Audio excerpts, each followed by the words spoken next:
পেঁয়াজ কুচেছি, টমেটো কুচেছি, লঙ্কা কুচিয়েছি। এতে আবার চিপস দিয়ে ডিম ভাজবো। এই দেখো লেস এনেছি, আর এই ডিমটা দিয়ে করব।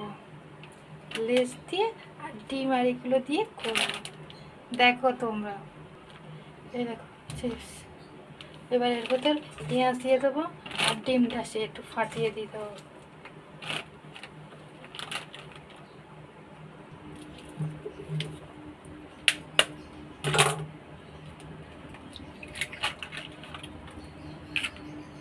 এবার একটু নুন দেব, এই যে নুনটাও দিয়ে দিলাম, বেশি দিলাম না।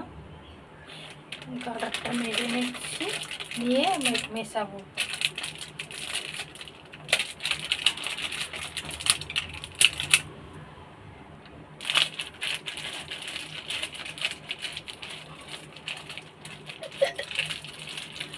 এবার সিদ্ধ হবে, দেখি সিদ্ধ হয় নাকি। এরকম করে গরম বসিয়ে দিয়েছি। এবার এই প্যাকেটটা দেব, এই যে লেসের প্যাকেট আর ডিম দেওয়া, দেখি হয় কি। হয়ে গেছে, এবার আমি খুলবো।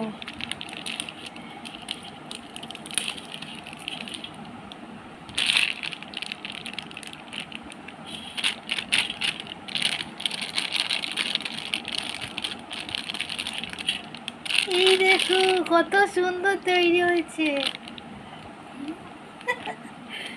কিছু নেই তো, এবার একটু একটু করে কাটি। বাহ, ভালোই তো হয়েছে। এরকম করলে তো খেলেই হয়। খেয়ে দেখি একটুখানি।